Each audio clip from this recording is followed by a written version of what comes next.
নমস্কাৰ আজি এই বড়ো অনুবাদ কৰ্মশালাত এই উদ্বোধনী অনুষ্ঠানত পৌৰোহিত্য কৰা বড়ো ৰাইটাৰ্ছ একাডেমীৰ সভাপতি আৰু মোৰ বন্ধু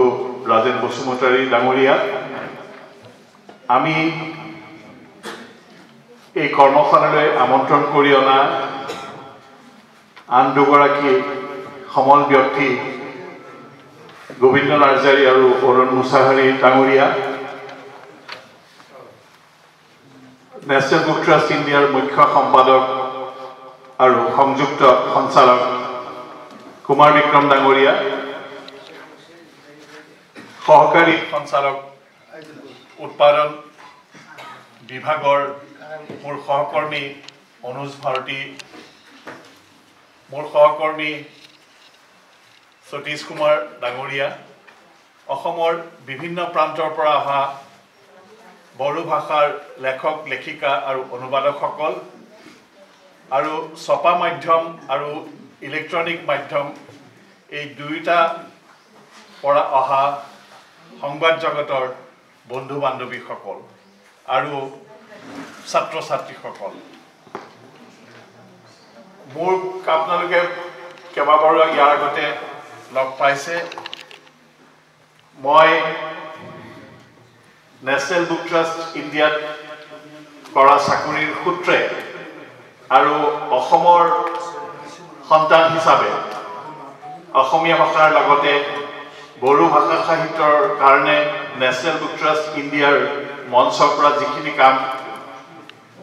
তেনে ন্যূনতম হ'লেও মই কৰিবলৈ চেষ্টা কৰি আহিছোঁ আৰু বড়ো ৰাইটাৰ্ছ একাডেমীৰ লগত নেশ্যনেল বুক ট্ৰাষ্ট ইণ্ডিয়াৰ এটা দীৰ্ঘদিনীয়া সম্পৰ্ক আছে প্ৰায় 10 বছৰৰ আমি 2016 চনত সৰুপথাৰত এটা অনুষ্ঠান কৰিছিলোঁ তাত আমি অনুবাদৰ কথা পাতিছিলোঁ অনুবাদ কৰিছিলোঁ আৰু অনুবাদ কৰা কেইবাখনো গ্ৰন্থ আমি ইতিমধ্যে নেশ্যনেল বুক ট্ৰাষ্ট ইণ্ডিয়াই প্ৰকাশ কৰি উলিয়াইছোঁ ইয়াৰ মাজতো আমি বিভিন্ন ধৰণৰ সাহিত্য অনুষ্ঠান কৰিছোঁ বড়ো ভাষা সাহিত্যৰ সমৃদ্ধিৰ উদ্দেশ্য আগত ৰাখি বড়ো ৰাইটাৰ্ছ একাডেমীৰ পৰা সহায় আৰু সহযোগিতা লৈ আৰু এইবাৰ আমি অনুবাদ কৰ্মশালাখন আয়োজন কৰাৰ সময়ত আমি দুয়োটা অনুষ্ঠানে এটা খুব কঠিন লক্ষ্য ইয়াৰ কাৰণে ধাৰ্য কৰি লৈছিলোঁ আপোনালোকক মই এইখিনিতে জনাবলৈ মই সুখী হৈছোঁ যে আমি আচলতে অসমৰ পৰা দ্বিতীয়বাৰৰ কাৰণে এটা সমগ্ৰ ভাৰততে এটা আমি অভিলেখ স্থাপন কৰিবলৈ গৈ আছোঁ ইয়াৰ আগতে আমি 2023 চনত যোৰহাটত এখন অসমীয়া শিশু আলোচনী মৌচাকৰ লগত এনেধৰণৰ এটা অনুবাদ কৰ্মশালা কৰিছিলোঁ তাত আমি 150 শিশু গ্ৰন্থ বিভিন্ন ভাৰতীয় ভাষাৰ পৰা অসমীয়ালৈ অনুবাদ কৰিছিলোঁ প্ৰায় আটাইকেইখন এতিয়া প্ৰকাশ হৈ ওলাইছে আৰু যোৱা অক্টোবৰ মাহত আমি আকৌ দ্বিতীয়বাৰৰ বাবে এটা অসমীয়া অনুবাদ কৰ্মশালাত 200খন গ্ৰন্থ অনুবাদ কৰিছোঁ আৰু তৃতীয়বাৰৰ বাবে অসমৰ দ্বিতীয়টো সমৃদ্ধিশালী ভাষা বড়ো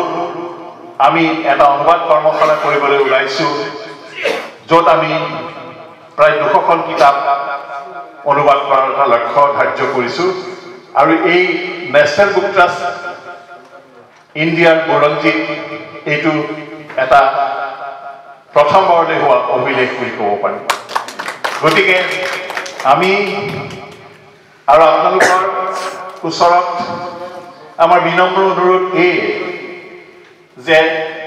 5 দিনত আপোনালোকে কিছু কষ্ট কৰি হ'লেও আপোনালোকৰ ভাষা আপোনালোকৰ সাহিত্যৰ সমৃদ্ধিৰ কথা চিন্তা কৰি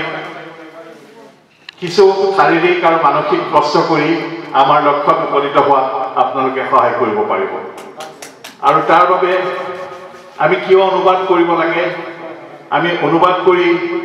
কেনেকৈ ৰাষ্ট্ৰীয় সংহতিৰ কথা ক'ব পাৰোঁ কেনেকৈ নিজৰ ভাষা সাহিত্য সমৃদ্ধ কৰিব পাৰোঁ কেনেকৈ ভাৰতৰ বিবিধতা আৰু বিচিত্ৰ সংস্কৃতিৰ কথা জানিব পাৰোঁ সেইখিনি খুব সুন্দৰ ভাষাৰে আমাৰ মুখ্য সম্পাদক ডাঙৰীয়াই ইতিমধ্যে আপোনালোকক কৈছে গতিকে মই এটাই মাত্ৰ যোগ দিব খুজিছোঁ যে আমি আচলতে জন্মৰে পৰা সদায় অনুবাদেই কৰি আহিছোঁ। আমি আচলতে ভাষা ক'বলৈ শিকাৰ আগতে আমি যেতিয়া সৰু অকণমানি এটা কেঁচুৱাই যেতিয়া নিজৰ মাকক মাতে নিজৰ নিজৰ ভাষাত, গতিকে তেতিয়াই আচলতে শিশুটিয়ে অনুবাদেই কৰিলে। তাৰ মনত যিটো ভাৱ আছে সেই শিশুটিয়ে সেই অনুবাদ কৰি ভাষা ক'বলৈ আৰম্ভ কৰাৰ আগতে নিজৰ আবেগ অনুভূতিক অনুবাদ কৰিছে। অহৰহ আমি কিবা এটা কথা কওঁতে আমাৰ নিজৰ নিজৰ ভাষা নিশ্চয় আছে, কিন্তু একান্ত মানৱীয় অনুভূতিবোৰ আমি ব্যক্ত কৰাৰ সময়ত আমি আচলতে নিজৰ ভাৱ আবেগ প্ৰতি মুহূৰ্ততে আমি অনুবাদ কৰি থাকোঁ। আৰু আপোনালোকে ভাৰতীয় সাহিত্যৰ পৰম্পৰা দেখিছে যে আচলতে ভাৰতীয় সাহিত্য বুলি ক'লে প্ৰত্যেকটো ভাষা সাহিত্যৰ আপোনালোকে চালেই গম পাব যে তাত আচলতে অনুবাদৰ জৰিয়তেহে প্ৰথমতে আৰম্ভ হৈছে। আপোনালোকে বড়ো সাহিত্যৰ বুৰঞ্জী চালেও দেখিব আচলতে অনুবাদৰ পৰাই প্ৰথমতে আৰম্ভ হৈছিল। অসমীয়া সাহিত্যটো সেই একে কথাই। শংকৰদেৱৰ বেছিভাগ বৈষ্ণৱ সাহিত্য, প্ৰাক বৈষ্ণৱ যুগৰ সাহিত্য, বৈষ্ণৱী যুগৰ সাহিত্য, বৈষ্ণৱ উত্তৰ যুগৰ সাহিত্য বেছিভাগেই অনুবাদ আছিল। তাৰ পাছতহে আমি মৌলিক সাহিত্যলৈ আহিছোঁ। আৰু আমি এই অনুবাদ কৰ্মশালাৰ জৰিয়তে আপোনালোকে নেশ্যনেল বুক ট্ৰাষ্ট ইণ্ডিয়াই কেনেকুৱা ধৰণৰ কিতাপ প্ৰকাশ কৰে এই বিষয়ে এটা সম্যক ধাৰণা কৰিব পাৰিব। আপোনালোকে বড়ো ভাষাত মৌলিক গ্ৰন্থ লিখাৰ কথা চিন্তা কৰিব পাৰিব। আৰু আমি নেশ্যনেল বুক ট্ৰাষ্ট ইণ্ডিয়া আৰু বড়ো ৰাইটাৰ্ছ একাডেমি এই দুয়োটা অনুষ্ঠানে আমি আশা কৰিছোঁ যে খুব সোনকালে আমি বড়ো ভাষাত কেইখনমান মৌলিক গ্ৰন্থ উলিয়াব পাৰিম। আৰু আমাৰ এই প্ৰচেষ্টাত আপোনালোকে হাত উজান দিয়াৰ বাবে মই তিনিওগৰাকী সমল ব্যক্তি আৰু অসমৰ বিভিন্ন প্ৰান্তৰ পৰা অহা অনুবাদকসকলক নেশ্যনেল বুক ট্ৰাষ্ট ইণ্ডিয়াৰ হৈ গভীৰ কৃতজ্ঞতা জ্ঞাপন কৰিছোঁ। বড়ো ৰাইটাৰ্ছ একাডেমি এই অনুষ্ঠানটোৰ কথা মই আচলতে বিশেষভাৱে এইকাৰণেই উল্লেখ কৰিছোঁ যে কেতিয়াবা আমাৰ এনেকুৱা হয় খুব কম সময়ৰ জাননীত বহুত ডাঙৰ কাম কৰিবলৈ তেখেতসকলক অনুৰোধ কৰিলোঁ, আজিলৈকে কেতিয়াও সেই অনুষ্ঠানটোৱে নেশ্যনেল বুক ট্ৰাষ্ট ইণ্ডিয়াক না বুলি কোৱা নাই। বিভিন্ন সময়ত বিভিন্ন অসুবিধা আহিছে। অনুষ্ঠানৰ আয়োজন কৰাৰ পৰা আৰম্ভ কৰি তাৰ বৌদ্ধিক দিশটোত বহুত সমস্যা আহিছে, কিন্তু এই সমস্যা বড়ো ৰাইটাৰ্ছ একাডেমিৰ বিষয়ববীয়া আৰু সদস্যসকলৰ একান্তৰীয়া প্ৰচেষ্টাৰ ফলত নেশ্যনেল বুক ট্ৰাষ্ট ইণ্ডিয়াই দিল্লীৰ পৰা আহি প্ৰত্যেকটো অনুষ্ঠানেই এটা সুন্দৰ সৌষ্ঠৱৰ সৈতে আয়োজন কৰিবলৈ সক্ষম হৈছে। মই আশা কৰোঁ বড়ো ৰাইটাৰ্ছ একাডেমিয়ে বড়ো সাহিত্য আৰু ভাষাৰ আগবঢ়াই নিয়াৰ লগতে নেশ্যনেল বুক ট্ৰাষ্ট ইণ্ডিয়াকো পথ নিৰ্দেশনা দি বড়ো ভাষাৰ উন্নতিত